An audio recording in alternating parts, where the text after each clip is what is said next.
హరే కృష్ణ. శ్రీమద్ భాగవత ప్రవచన కార్యక్రమానికి స్వాగతం, సుస్వాగతం. ఈరోజు శ్రీమద్ భాగవతము మొదటి స్కంధంలో మొదటి అధ్యాయం మొదటి శ్లోకాన్ని చర్చించుకుంటున్నాము. మొదటి అధ్యాయం పేరు ఋషుల ప్రశ్నలు.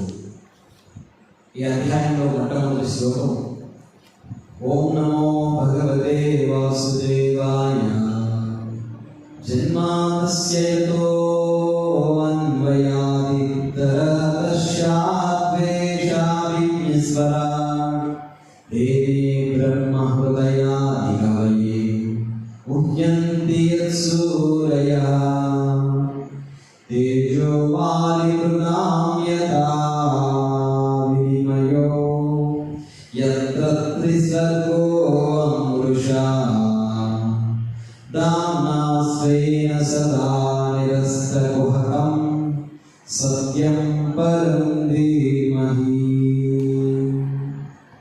ఓ ప్రభు శ్రీకృష్ణ, వసుదేవ తనయుడు సర్వవ్యాపి అయిన భగవానుడు అగు నీకు గౌరవపూర్వక వందనములు అర్పిస్తూ ఉన్నా. పరతత్వమును వ్యక్తము విశ్వముల సృష్టి స్థితి లయములకు పరమ మూలకారుడు అగుటచే శ్రీకృష్ణ భగవాను నేను ధ్యానిస్తూ ఉన్నా. ప్రత్యక్షముగా పరోక్షముగా సర్వ సృష్టిల జ్ఞానము కలిగి ఉన్న అతడు తనకు పరమైన కారణమున వేరొకటి లేనందున స్వతంత్రుడై ఉన్నాడు. అతడే తొలుత వేదజ్ఞానమును ఆదిజీవి అయిన బ్రహ్మదేవుని హృదయమునందు తెలియజేశాడు. అగ్ని ఎందు జలదర్శనం లేదా జలమునందు స్థలదర్శనము వంటి భ్రాంతిమయమైన వాటిచే మనుషులు మోహపరుస్తులను నీతి అతని కారణమనే మహామనులు దేవతలు కూడా మోహములకు గురయ్యారు. ప్రకృతి త్రిగుణముల ద్వారా తాత్కాలికముగా వ్యక్తమగు భౌతిక విశ్వములు అసత్యములైనను కేవలము ఆ దేవదేవుని కారణమనే సత్యములుగా గోచరిస్తూ ఉన్నాయి. కనుకనే భౌతిక జగము యొక్క భ్రాంతుల నుండి సదా వ్యక్తమై ఉండేది దివ్యధామమున నిత్యవాసులై ఉన్న శ్రీకృష్ణ భగవాను నేను ధ్యానించుతూ ఉన్నాను. పరతత్వమైనదనే ఆ దేవదేవుని నేను ధ్యానిస్తూ ఉన్నాను. ఈ శ్లోకంలో శ్రీకృష్ణ భగవానుడు ఇక్కడ శ్రీమద్ భాగవతంలో మొట్టమొదటి శ్లోకంలో ఋషులు ఈ విధంగా ప్రశ్నిస్తూ ఉన్నారు. ఇక్కడ శ్రీమద్ భాగవతము అనేటువంటిది అమల పురాణము అని చెప్పంటున్నారు. అమల పురాణం అంటే కించిత్తు మలినం కూడా ఇందులో లేదు. కించిత్తు మలినం కూడా ఇందులో లేదు. ఇక్కడ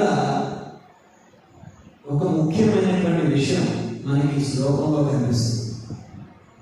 మొట్టమొదట ఓం నమో భగవతే వాసుదేవాయ అనేటువంటి ఒక దివ్యమైనటువంటి మంత్రంతో ఈ యొక్క శ్లోకం, ఈ యొక్క భాగవతం ప్రారంభమైంది. ఓం నమో భగవతే వాసుదేవాయ. ఈ శ్లోకం అంతం అంటే చివరిగా దేనితో ముగింపు వచ్చింది అంటే సత్యం పరం ధీమహి. అంటే గాయత్రి మంత్రంలో ధీమహి అనే పదం మనకి గాయత్రి మంత్రంలో కనిపిస్తుంది. అంటే నేను ధ్యానిస్తూ ఉన్నాను ఎవరిని? సత్యం పరం ధీమహి. పరసత్యమైనటువంటి ఆ శ్రీకృష్ణ భగవానుని నేను ధ్యానిస్తూ ఉన్నాను అని ఋషులు ఇక్కడ ప్రశ్నిస్తారు. అయితే శ్రీమద్ భాగవతము అనేటువంటి చర్చ ఎక్కడ జరిగింది? ఇప్పుడు మనం మాట్లాడుకుంటున్నటువంటి చర్చ ఎవరి ద్వారా మనం తీసుకుంటున్నాం, ఎవరి ద్వారా వింటున్నాం? శ్రీమద్ భాగవతం 3 సందర్భాలలో చెప్పడం జరిగింది అని చెప్పంటున్నాను. ఒకటి, సృష్టి తొలిజీవి అయినటువంటి బ్రహ్మకి నారదుని చతుశ్లోకి భాగవతం, ఈ చతుశ్లోకి భాగవతం 4 శ్లోకాలతో కూడినటువంటి ఈ భాగవతాన్ని నారదుని వ్యాసుల వారికి సృష్టి ఆదిలో సృష్టి ఆదిలో నారదుని వ్యాసుల వారికి చెబుతున్నారు. తర్వాత మరలా ఈ భాగవతాన్ని సుఖదేవ గోస్వామి పరీక్షిత్ మహారాజుకి చెప్పారు. మరలా ఈ భాగవతాన్ని సౌనకాది ఋషులకు సూత గోస్వామి ఇక్కడ చెబుతున్నారు. మరి మనం ఈరోజు తెలుసుకుంటున్నటువంటి శ్రీమద్ భాగవతం ఎవరి యొక్క సంభాషణ ద్వారా మనం వింటున్నాము అంటే సూత గోస్వామి సౌనకాది ఋషులకు చెబుతున్నటువంటి శ్రీమద్ భాగవత సంభాషణని మనం ఈరోజు ఇక్కడ వింటూ ఉన్నాం. అయితే మొట్టమొదట నారదుని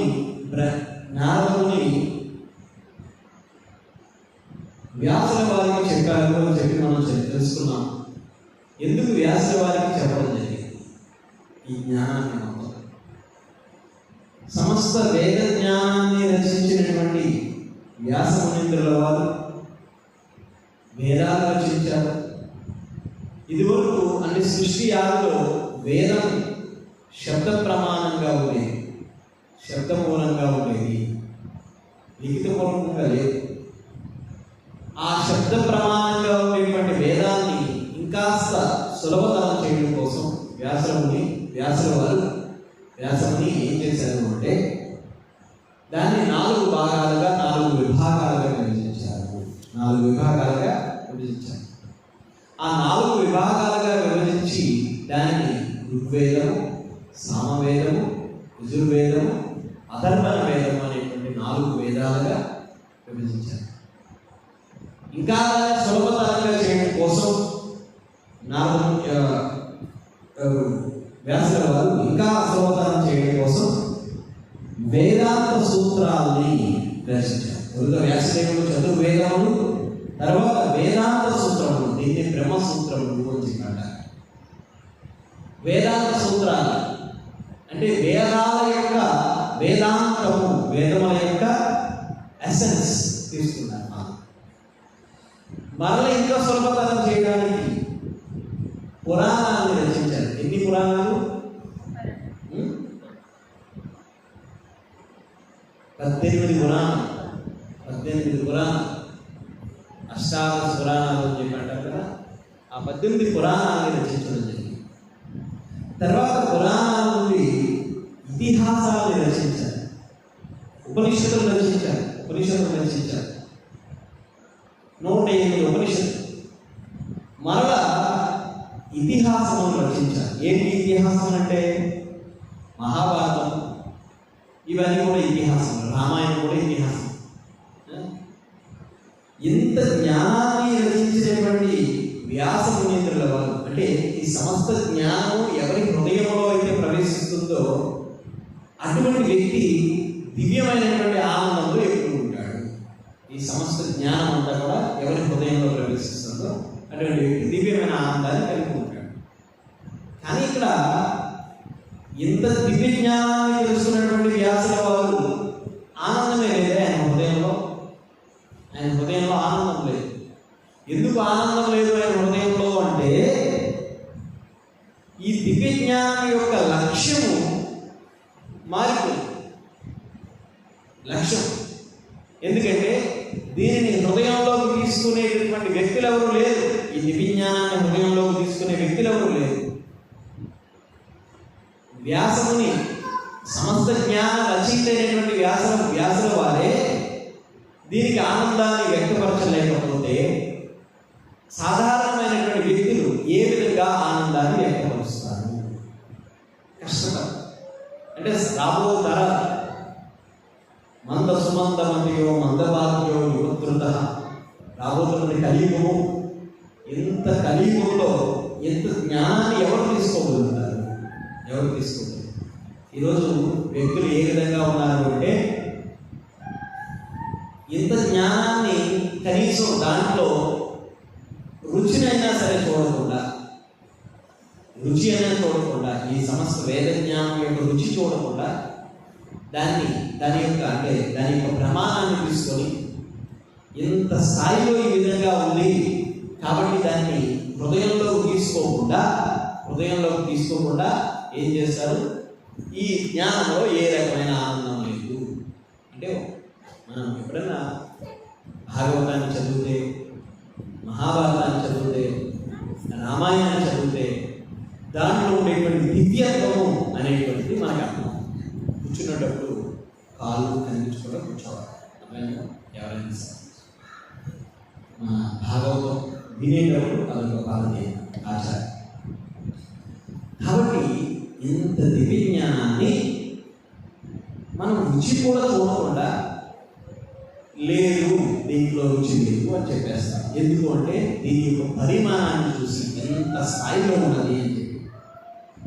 మరి శ్రీమద్ ఉపనిషత్తులు, వేదాలు, ఇతిహాసాలు ఇవే మనం తెలుసుకోలేనటువంటి స్థితిలో ఉంటే మనం ఏ విధంగా జ్ఞానపూర్ణ అవుతాము? కాబట్టి ఆయన అసహనం ఇదే, ఎవరు దీన్ని తీసుకోలేదు అని చింతిస్తూ ఉన్నారు.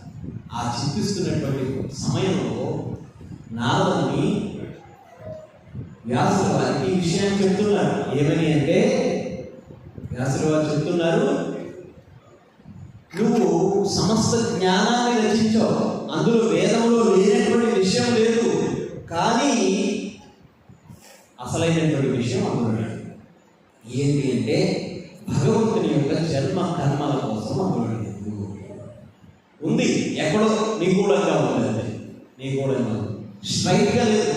ఎప్పుడైనా మనం ఏ వ్యక్తి కన్నా ఏదైనా విషయాన్ని స్ట్రైట్గా చెప్తేనే అర్థమవుతుంది, స్ట్రైట్గా చెప్తేనే అర్థమవుతుంది.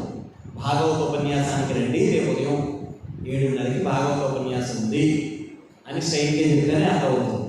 అంతేగాని నేరుగా వాళ్ళకి ఫోన్ చేసి మీ యొక్క జన్మ సార్థకత పొందాలి అంటే రేపు ఉదయం 7:30కి రండి అంటే దాని అర్థం ఏంటి? జ్ఞానపూర్ణుడైనప్పుడు అప్పుడు అర్థమవుతుంది. వాడు జ్ఞానపూర్ణుడు కానప్పుడు ఎట్లా అర్థమవుతుంది?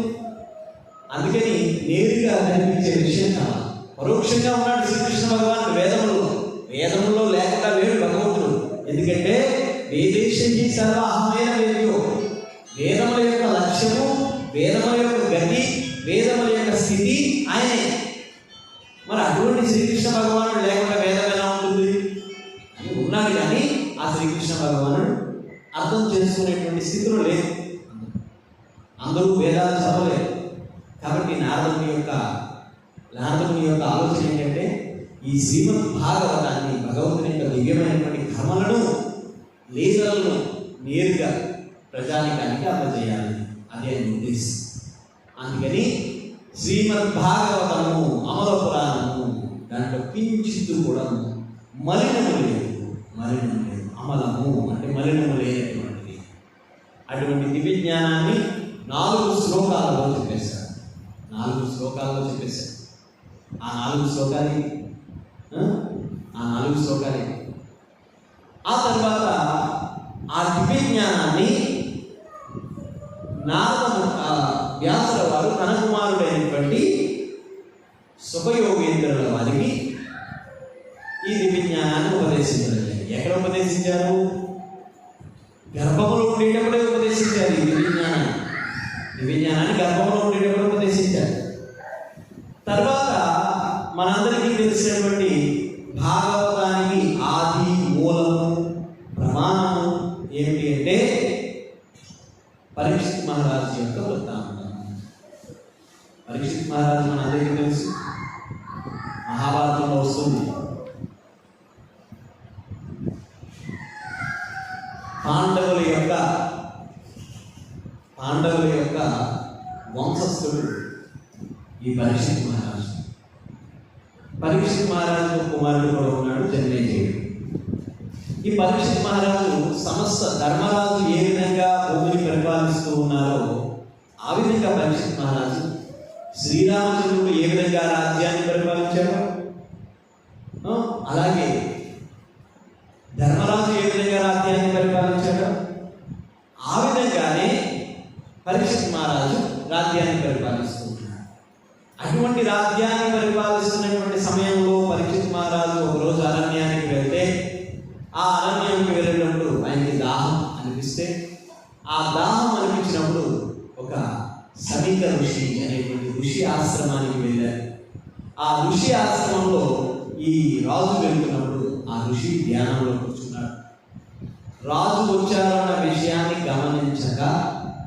గమనించక ఆయన ధ్యానంలో ఉంటే రాజు చనిపోయినటువంటి ఒక పాముని తీసుకెళ్ళి ఆయన మెడలో వేసేసి, ఇక్కడ భాగవతం చెబుతుంది, ఆచార్యులు చెప్తున్నారు,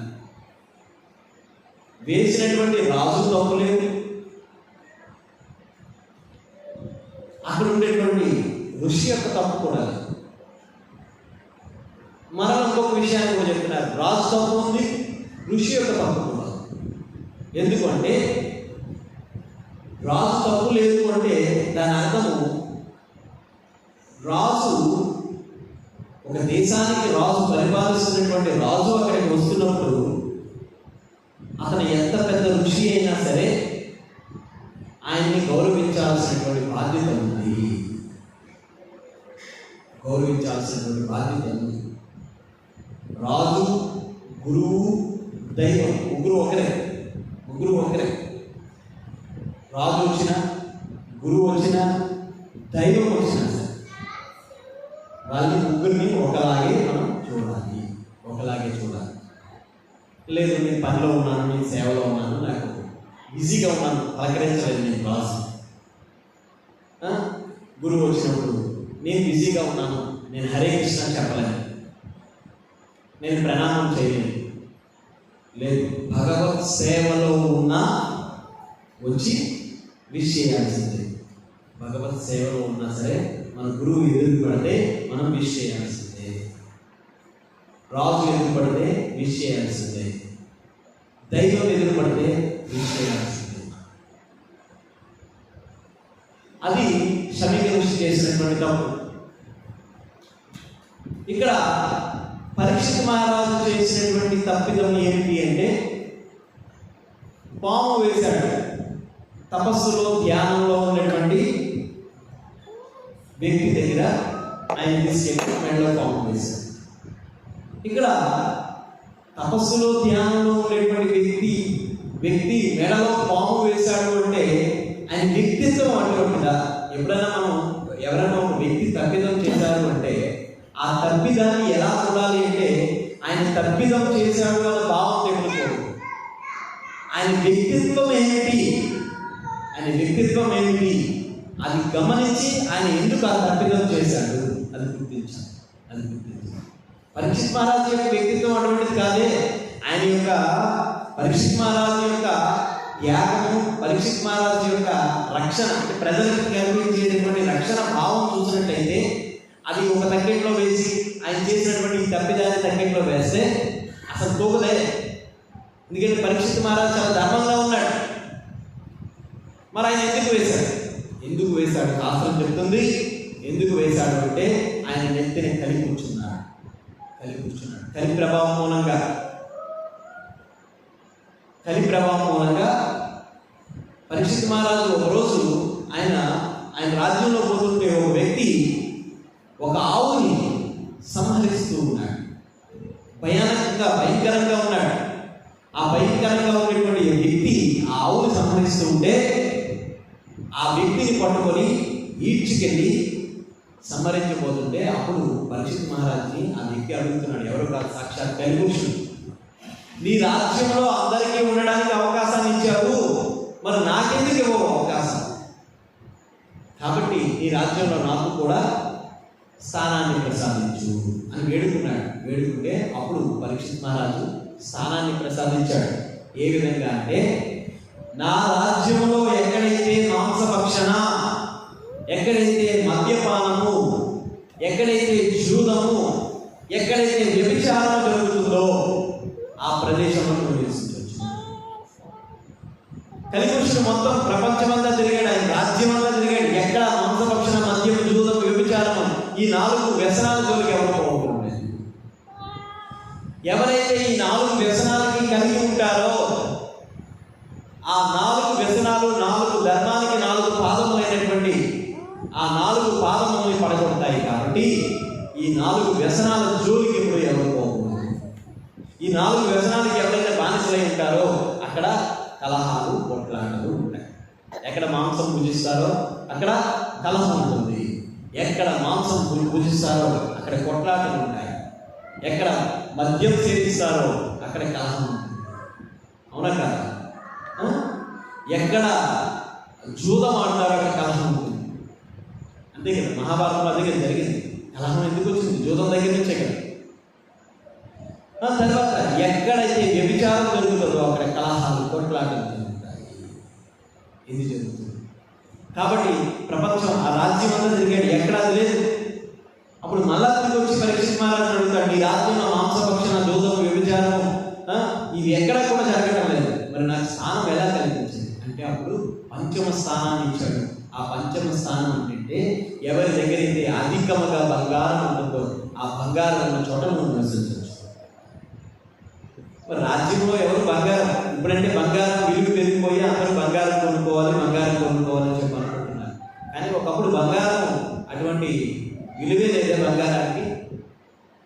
బ్రాహ్మణుడికి రాజులు బంగారం అంటే వాళ్ళు ఏదైనా ఒక యజ్ఞం చేసినా లేదంటే మరొకటి చేసినా అంటే మనం ఏదైనా ఒక పూజ చేసినా ఏదైనా సేవ చేసినా ఏదైనా ఆధ్యాత్మిక కార్యక్రమం చేసినా దానము దక్షిణ లేకపోతే ఆ పూజ ఫలించదు. దక్షిణ దానము లేకపోతే ఆ పూజ ఫలించదు. మరి రాజులు ఈ బ్రాహ్మణులు చేసినటువంటి యజ్ఞాలకి పూజలకి బంగారు ఆభరణాలు, బంగారు వస్తువులు ఇవన్నీ ఇచ్చేవారు. కానీ ఈ బ్రాహ్మణులు ఏ విధంగా ఉండేవారంటే వాళ్ళకి ఎంతైతే అవసరమో తీసుకొని దాన్ని బయట వదిలేసేవారు. బంగారపు పళ్ళాలు, బంగారపు కంచాలు, బంగారపు వస్తువులు, బంగారపు అవన్నీ రోడ్డు మీద వదిలేసి వెళ్ళిపోయారు. అందుకని అర్జునుడిని ధనుంజయ అంటారు కదా. ఎందుకంటే ఒక మహాయజ్ఞం జరిగిందంట. ఆ యజ్ఞం జరిగినప్పుడు అక్కడ బ్రాహ్మణులందరూ కూడా ఎంత అవసరమో అంత తీసుకొని మిగతాదంతా వదిలేసి వెళ్ళిపోయారు. అక్కడికి వెళ్ళి ఆ ధనమునంతా సేకరించి తీసుకొచ్చాడంట, ఆ బంగారాన్ని అంతా. అందుకని ధనుంజయ పేరు వచ్చింది. ధనమును జయించిన వాడు. ధనం అంటే ఇప్పుడు మనం కేవలం కరెన్సీ నోట్లలో చూస్తాం. ధనం అంటే బంగారం కూడా ధనమే, మారు రూపం అనమాట. అంతే, దాన్ని వేరే రూపం అంతే. ఆ విధంగా బంగారం 5వ స్థానం, పంచమ స్థానం. ఆ పంచమ స్థానంలో అంటే ఊరంతా తిరిగాడు, రాజ్యం అంతా తిరిగాడు. ఎవరి దగ్గర బంగారం ఎక్కువ ఉంది అంటే పరీక్షిత్ మహారాజు నెత్తినే ఉంది పెద్ద కిరీటం, బంగారం కిరీటం. అందుకే కళ్ళు నెత్తినెక్కాడు అంటారు. ఏరా కళ్ళు నెత్తినెక్కినాయా అంటారు కదా అందరూ. కళ్ళు నెత్తినెక్కినాయా కాదు, కళ్ళు నెత్తికెక్కాడు. కళ్ళు నెత్తికెక్కినప్పుడు ఏం చేస్తాం? చేయకుండా పనులు చేస్తాం, మర్చిపోతాం మనం ఎవరు, మనం ఎందుకు ఇక్కడ ఉన్నాం ఆ విషయాన్ని మర్చిపోతాం. మర్చిపోయి కళ్ళు నెత్తికెక్కి పనులు చేస్తాం. సో కలి కూడా అదే చేశాడు, పరీక్షిత్ మహారాజు అదే చేశాడు. కళ్ళు నెత్తినే కూర్చున్నాడు, అందుకు చెయ్యకూడని పని చేశాడు. ఆయన వ్యక్తిత్వం అది కాదు కదా. ఆశ్చర్యపోతాం, ఈ ప్రభు అసలు ఇలా చేయడే, ఎందుకు ఇలా చేస్తున్నాడు, ఇలా ప్రవర్తిస్తున్నాడు అంటే కలి నెత్తినెక్కి కూర్చున్నాడు. కృష్ణుడు లేడు హృదయంలో, కలి దూరిపోయాడు. అప్పుడు అలాంటి పనులు చేస్తాడు. అందుకు పరీక్షిత్ మహారాజు తప్పు ఉంది, పరీక్షిత్ మహారాజు తప్పు లేదు. మరి ఋషి యొక్క తప్పు ఏంటి? రాజు వస్తే గౌరవించకపోవడం ఋషి యొక్క తప్పు. అతని ధ్యానంలో ఉన్నా సరే ధ్యానంలోంచి బయటకు వచ్చి చేయాల్సిందే. అతని సేవలో ఉన్నా సరే గురువు వచ్చినా, సాధువు వచ్చినా, లేదంటే రాజు వచ్చినా సరే కూర్చొని చేయాల్సిందే. ఆయనకి సపర్యం చేయాల్సిందే. ఆయన దాహార్తి అని వచ్చాడు. వచ్చిన వ్యక్తికి మనం నీళ్ళు ఇవ్వకపోతే భయంకరమైనటువంటి నరకం ఉంటుందండి ప్రత్యేకంగా నీళ్ళు ఇవ్వనటువంటి వాడికి. సో కాబట్టి మనం ఎంత జరిగింది, ఆ ఋషి మరి ఏమైనా శపించాడా అంటే ఋషి ఏమి శపించాల. ఋషి ఏమి బాగానే ఆయన తపస్సులో ఉండిపోయాడు. అసలు ఆయన బాగుంది నా యొక్క మెడలో అని కూడా గ్రహించలేదు.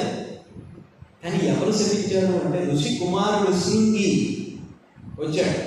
నా తండ్రి మీద ధ్యానంలో ఉంటే నా తండ్రి మీద ఎవడు ఈ విధంగా వేశాడు. ఒక్కసారి దివ్య దృష్టితో చూస్తే పరీక్షిత్ మహారాజు వేశాడు.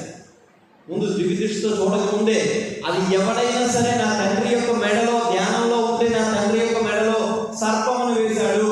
ఈ సృష్టిలో అతి భయంకరమైనటువంటి సర్పము తస్యకుడు. ఆ సర్పము కాకి వేసి 7 రోజుల్లో చనిపోవుగా అని చెప్పించేశాడు. దివ్య దృష్టితో చూస్తే ఆ రాజు పరీక్షిత్ సమీక ఋషి ఆశ్చర్యపోయాడు, బాధపడ్డాడు. ఇటువంటి రాజు మనకి మళ్ళా దొరకడే, నువ్వు ఇటువంటి పని చేసావు, ఎంత అజ్ఞానంతో అహంకారంతో ఇటువంటి పని చేసావు. ఎప్పుడన్నా మనం కోపగించుకునేటప్పుడు గమనించాలి. కోపగించుకుంటే ఏమవుతుందంటే మనం లూజ్ అయిపోతాం. కోపగించుకున్నాం అంటే ఒక వ్యక్తి మీద మనం దూషణ ఆడేసాం. ఆ దూషణ ఆడినప్పుడు దూషణ చెందినటువంటి వ్యక్తి బాగానే ఉంటాడు, కానీ ఎవరు లాస్ అవుతారు అంటే ఎవరైతే కోపగించుకున్నారో ఆ వ్యక్తే పతనం అయిపోతాడు. ఎందుకంటే మనలో ఉండేటువంటి దివ్య గుణాలన్నీ నశించిపోతాయి, దుర్గుణాలన్నీ బయటకు వచ్చేస్తాయి. ప్రభుపాదులు మంచి ఎగ్జాంపుల్ చెప్తారు. మన యొక్క మనందరం సాధన స్థితిలో ఉన్నాం. సాధన స్థితిలో ఉండేటప్పుడు అంటే మన పరిస్థితి ఎటువంటిదంటే ఒక అట్ల పెనం లాంటిది. అట్ల పెనంలో కింద వేడి వస్తూ ఉంటుంది. ఆ వేడి ఎప్పుడైతే చల్లారిందో అప్పుడు ఆ అట్ల పెనం మీద నీళ్లు వేసినప్పుడు అది ముసముసమని పొంగదు. ఆ నీరు అనేటువంటిది ఏమిటి అంటే ఆ వేడికినటువంటి పెనాన్ని చల్లార్చడానికి మనం చేస్తున్నటువంటి భక్తి సాధన. మరి భక్తి సాధన అయితే చేస్తున్నాము, కానీ ఈ పెనము వేడి ఎక్కడం మాత్రం ఆగలేదు కదా, కింద పొయ్యి కట్టలేదు కదా. అంటే మనలో ఉండేటువంటి కామ, క్రోధ, లోభ, మోహ, మద, ఆశ్చర్యము అనేటువంటి ఈ వేడి ఎప్పుడైతే మనం కంప్లీట్గా కట్ చేస్తామో అప్పుడు ఈ భక్తి అనేటువంటి నీటిని మనం వేస్తున్న కొద్దీ ఆ భక్తి అనేటువంటి నీరు ఆ యొక్క పాత్ర మీద పెరుగుతూ ఉంటుంది. నువ్వు ఎంత ఆ వేడి కట్టకుండా ఎంత నీరు వేసినా అది ఆవిరైపోతూ ఉంటుంది కదా. మనం చేసినటువంటి భక్తి కూడా అలాగే అయిపోతూ ఉంటుంది, ఆవిరైపోతూ ఉంటుంది. అందుకని మొదట నువ్వు ఏం చేయాలి, మనం ఆ కింద ఉండేటువంటి ఆ వేడిని తగ్గించాలి. అంటే కామము, క్రోధము, లోభము, మోహము, మద, ఆశ్చర్యం అనేటువంటి ఆ వేడిని మనం కంట్రోల్ చేస్తాం, తగ్గించాలి. అప్పుడు మనం ఈ విధంగా ఆ శృంగేరి చేశాడు, కోపగించుకున్నాడు. వెంటనే ఎవరు చేశారు, ఎందుకు చేశారు, ఇదేమి ఇప్పుడు కనీసం మనం ఒక కోర్టులో అయినా సరే ఒక శిక్ష వేశారంటే అతను ఎందుకు చేశాడు, అన్ని సాక్ష్యాపరాలన్నీ చూస్తారు కదా, అదేమి గమనించాలి. వెంటనే శపించేశారు. ఆ శపించడం మూలంగా ఎంతమంది దాని మూలంగా నష్టానికి చవి చూశారు. పరీక్షిత్ మహారాజు అయితే 7 రోజుల్లో ఆయన మోక్షాన్ని పొందేశాడు, కానీ ఎంతమంది నష్టానికి చవి చూశారు. కానీ ఇదంతా కూడా భగవంతుడి నిర్ణయం, ఇదంతా భగవంతుడి నిర్ణయం. శ్రీమద్ భాగవతము అనేటువంటి ఒక దివ్యమైనటువంటి గ్రంథరాజుకు సమస్త మానవాళికి అందజేయడానికి ఎంతమంది సమితులైపోయారు. కాబట్టి ఈ శ్రీమద్ భాగవతంలో ఏం చెప్తున్నారంటే ఋషులందరూ కూడా ఏమేమి ప్రశ్నిస్తున్నారంటే తేనే బ్రహ్మ హృదయ ఆదికవయే ముహ్యంతి యత్సూరయ. సృష్టి తొలిజీవి అయినటువంటి సృష్టిలో బ్రహ్మకి కూడా కారణమైనటువంటి వ్యక్తివి నీవు. బ్రహ్మ సమితిలో బ్రహ్మ చెప్తున్నారు, ఈశ్వర పరమ కృష్ణ సచ్చిదానంద విగ్రహ అనాదిరాది గోవింద సర్వకారణ కారణం. అన్ని కారణములకు కారణమైనటువంటి శ్రీకృష్ణ భగవానుని ఇక్కడ వేడుకుంటూ ఉన్నారు ఈ విషయాలను కూడా. కాబట్టి అత్యధికంగా ఏం చెప్తున్నారంటే ఆ శ్రీకృష్ణ భగవానుని యొక్క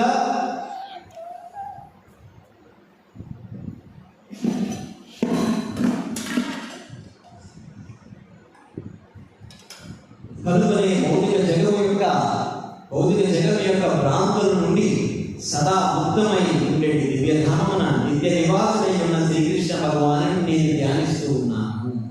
పరతత్వమైనదనే ఆ దేవదేవుని నేను ధ్యానిస్తున్నాను. సమస్త సృష్టికి మూల కారణము పరతత్వము అనేటువంటి వ్యక్తి ఎవరైనా అది శ్రీకృష్ణ భగవానుడు.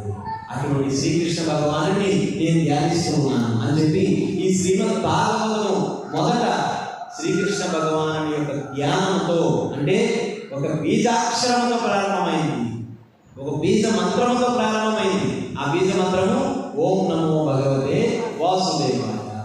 ఆ శ్రీకృష్ణ భగవాన్ని ధ్యానిస్తూ ఆ బీజ మంత్రంతో ప్రారంభమయ్యి ఆ శ్లోకము దేనితో ముగిసింది అంటే ఒక దివ్యమైనటువంటి గాయత్రి మంత్రము అనేటువంటి ఒక దివ్య మంత్ర ఆ చివరి పాదంతో అది ఈ శ్లోకం ముగిసింది. సో ఈ విధంగా మనం ఈ రోజు నుంచి శ్రీమద్ భాగవతాన్ని ప్రతినిత్యం ఇక్కడ ఉదయాన్నే 8 గంటలకి ప్రారంభమవుతుంది. 8 గంటలకి శ్రీమద్ భాగవతం ప్రారంభం అవ్వాలంటే దర్శనం ఎన్నింటికి అవ్వాలి? దర్శనం రాధా గిరిధారి దర్శనం ఎన్నింటికి ఉండాలి? 7:30కి దర్శనం ఉండాలి. పౌరులకు 8కి గురు పూజ ఉండాలి. 8 గంటలకి శ్రీమద్ భాగవత ప్రవచనం ప్రతినిత్యం జరగాలి. ఏ మందిరంలో అయితే శ్రీమద్ భాగవతం ప్రతినిత్యం జరుగుతుందో ఆ మందిరము దివ్యమైనటువంటి ప్రకంపనలు కలిగి ఉంటుంది.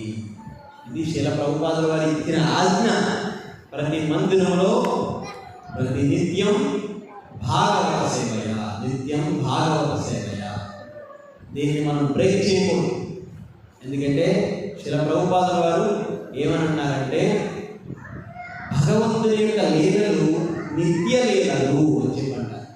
ఈ నిత్య లీల ప్రతి చోట జరగాలంటే ప్రపంచంలో అన్ని దేవాలయాలు, అన్ని ఇస్కాన్ దేవాలయాల్లో ఈ భాగవతము జరగాలి.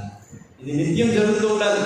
ఈరోజు ఇక్కడ ఇప్పుడు జరిగింది, మన తర్వాత షెడ్యూల్ వేరే దేశంలో ఉంటుంది, అక్కడ మన భాగవతం ప్రారంభం. అలా ఇప్పుడు ఉదయం 9 గంటలైంది, అమెరికాలో రాత్రి 9 గంటలు అవుతుంది. అక్కడ ఉదయం 9 గంటలు ఉన్నప్పుడు అక్కడ భాగవతం ప్రారంభమవుతుంది, ఇక్కడ రాత్రి అవుతుంది. ఇలా భగవంతుని యొక్క నిత్య సేవలు జరుగుతూ ఉండాలి. అది శిల ప్రభుపాదుల వారు ఇచ్చిన ఆజ్ఞ. మనం ఈ ఆజ్ఞ ఎప్పుడు కూడా దాటకూడదు. హరే కృష్ణ. గ్రంథరాజ్ శ్రీమద్ భాగవత మహాపురాణానికి ఏమైనా ప్రశ్నలు ఉన్నాయా?